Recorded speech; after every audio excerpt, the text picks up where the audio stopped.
No programa de hoje, você vai conhecer a história de uma das raras empresas brasileiras que conseguiu chegar aos 100 anos de mercado. Os negócios já estão nas mãos da terceira e quarta gerações e registram crescimento a cada ano. E ela está entre as maiores redes de farmácias do país. Vale a pena conhecer a história dessa empresa centenária. O momento de decisão começa agora.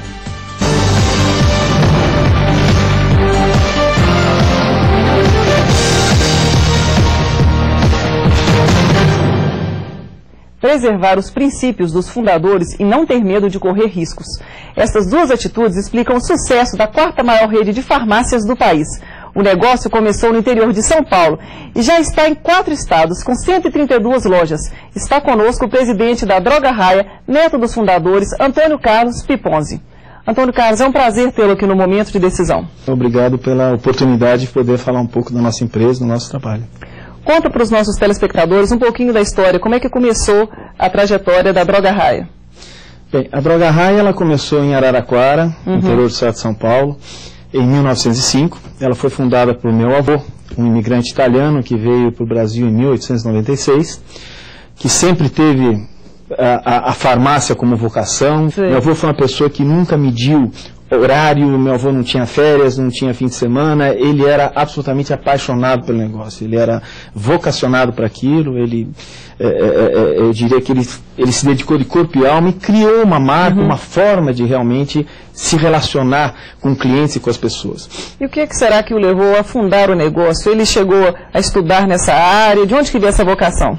Essa vocação eu acho que veio com ele da Itália. Ele veio em 96, ele estudou na Escola de Farmácia de São Paulo no início do século. Tá?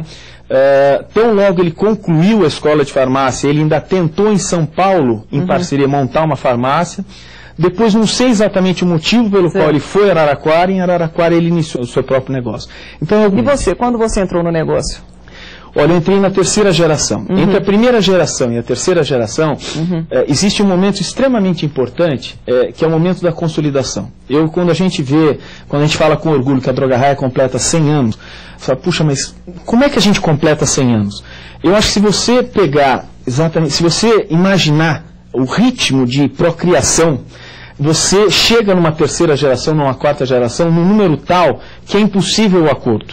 Eu acho que o que foi muito importante é que na segunda geração, os filhos do fundador, do João Batista Raia, eles se mantinham no negócio, eles estavam juntos no negócio, mas existia uma certa heterogeneidade de vocações, não existia um sonho único compartilhado por todos. E aí aconteceu que num determinado momento, meu pai entrou em acordo com os sócios e adquiriu a parte dos outros sócios. Meu pai é um outro imigrante italiano que veio 50 anos depois, veio no final dos anos 40, com vocação completamente diferente da vocação de João Batista Raia. João Batista Raia era vocacionado por negócio farmácia, meu pai era um administrador, era formado um químico, tá certo?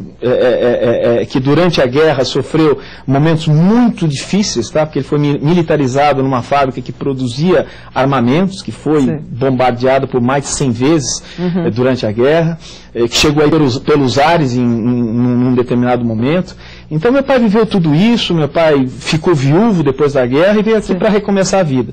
Eu acho que o encontro dele com João Batista, que marca o encontro da segunda com a primeira geração, marcaria adiante o encontro da segunda com a primeira geração, eu acho que foi um casamento de vocações, porque o João Batista era apaixonado pela arte da farmácia e meu pai era um administrador nato, era um empreendedor nato. Tá?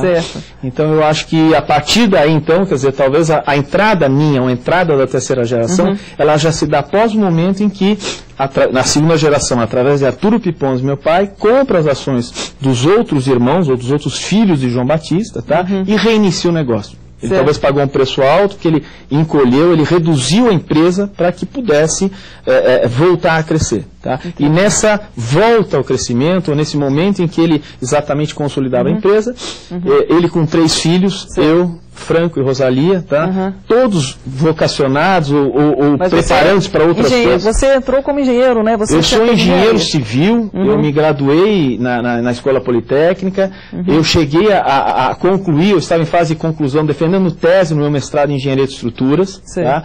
Quando de repente eu senti que talvez aquele espírito de empreendedor do meu pai, eu acho que de uma certa forma me contagiava. Eu acho que talvez eu poderia realmente me realizar e ser muito mais feliz fora da engenharia. Certo. E eu diria que talvez em parte isso também aconteceu com meus irmãos, porque eu tenho minha irmã que é advogada, tenho meu irmão que é economista, Franco é economista, a Rosalia é advogada, e eu diria que nós três juntos com meu pai, formamos uma diretoria na terceira geração, que acho que soube enxergar os erros da segunda, os problemas da segunda, a falta de definição de critérios, a falta de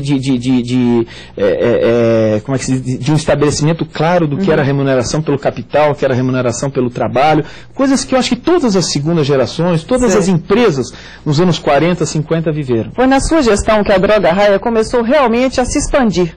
Hoje vocês estão com 132 lojas, não é isso? Exatamente. A gente partiu de 7 lojas no início dessa geração, na entrada da terceira geração, e chegamos ao final dos anos 90 com 82 lojas. Então eu diria que foi o grande período de crescimento, foi exatamente da terceira geração.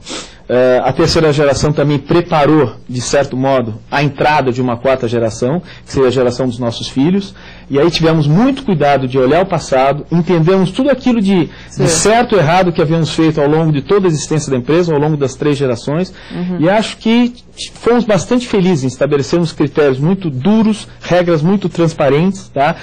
Exigências muito grandes para que eventualmente herdeiros, tá certo? Ou bisnetos de João Batista Raia pudessem estar na empresa, tá? Então, o ciclo para eventuais candidatos da quarta geração é um ciclo de 8 anos, que envolve, após o estudo superior, o estudo, a experiência de trabalho fora da empresa, o estudo de um MBA ou equivalente, o conhecimento da própria empresa dentro de um estágio rápido para conhecimento, de autoavaliação, etc. Tá? Então, eu diria que a gente preparou muito a quarta geração e hoje, a partir já de 2000, a quarta geração é uma realidade. Tá? E eu tenho, assim, um orgulho enorme de estar à frente de uma empresa que é formada de jovens talentos. Eu hoje sou o único remanescente da terceira geração, sou presidente da empresa. Meus irmãos compõem o conselho da empresa. Participam das decisões, mas não participam do dia a dia.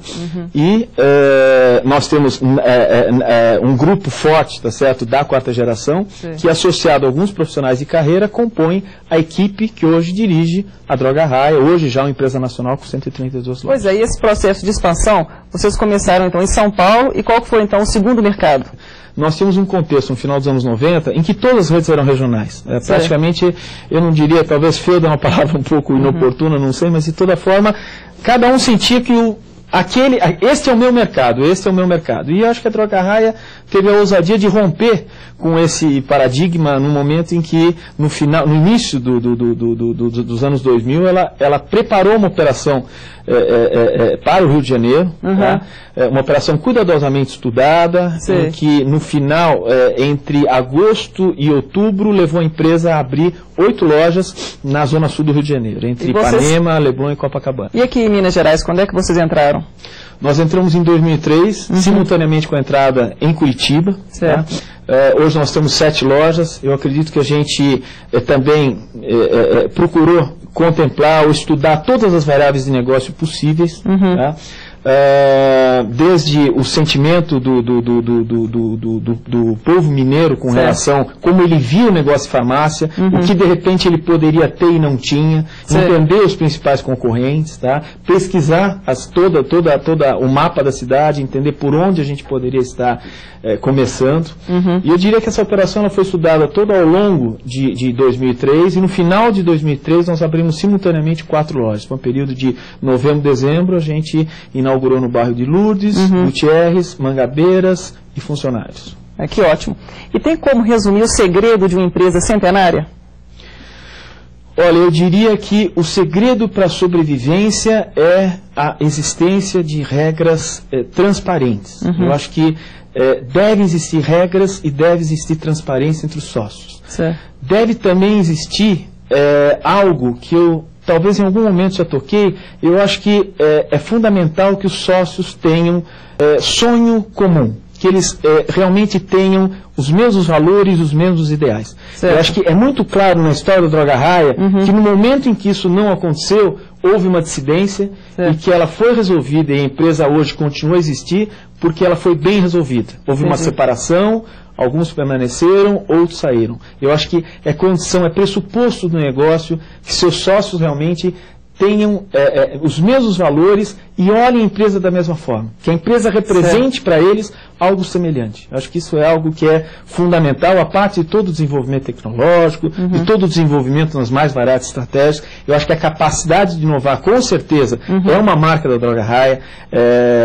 A Droga Raia tem estratégias absolutamente pioneiras no marketing de relacionamento, no momento em que ainda nem existia, nem se falava em CRM, em marketing de relacionamento, que é basicamente ao meados dos anos 80, a gente lançou um cartão de fidelização que hoje tem mais de 3 milhões de cadastros. Tá? Então isso é uma marca de pioneirismo, ou é uma marca de pioneirismo na tecnologia, quando a gente foi pioneiro em automatizar retaguarda, em automatizar ponto de vendas, em momentos que empresas nacionais ainda nem pensavam em tal tipo de gestão. Nós somos pioneiros quando a gente introduziu a gestão de pessoas, formando gente em casa. Quer dizer, nós temos um plano de carreira em 5 níveis, que todos começam pelo primeiro degrau da escadinha. Não se admite que ninguém possa começar pelo segundo ou pelo terceiro. Eles são treinados. A equipe aqui em Minas, a equipe aqui é mineira. A equipe vai ser totalmente mineira em 4 anos. Hoje ela já é 65%, 70% mineira. Porque não tem como você trazer uma cultura de São Paulo, que ainda vem de Araraquara, que é a cultura do fundador João Batista Raia. Não tem como você trazer essa cultura para Minas Gerais se em algum momento você não trouxer gente de São Paulo. Gente que tem a cultura absorvida. Vocês trouxeram as pessoas de lá para treinar os daqui. Exatamente. Para treinar, ou seja, os níveis 2, 3 e 4 vieram de São Paulo. O nível 1 só veio de Minas. À medida que o nível 1 ocupa o 2, você está... E você cria novos espaços, novas unidades, você está ampliando o mercado de trabalho, e essa ampliação vem só para o grupo de mineiros. E aí você combina um efeito que parte dos paulistas que vieram para cá, eles vieram com data marcada. A grande maioria vem com data para voltar. Entendi. Então, isso, do ponto de vista de estratégia, do ponto de vista de falar como é que a empresa cresce, como é que a empresa realmente parte de 7 lojas e hoje é uma empresa nacional com 132 lojas, eu diria isso. Agora, por trás disso, a preservação de uma empresa, aí vem uma questão que é muito mais estrutural, que é uma questão de valores, é uma questão de sonhos, é uma questão de você estar muito alinhado em termos de ideais. Isso é fundamental. Muito bom, Antônio Carlos. Vamos então para um rápido intervalo e voltaremos em seguida com o maior momento de decisão da Droga Raia, a 4ª maior rede de farmácias do país. Até já!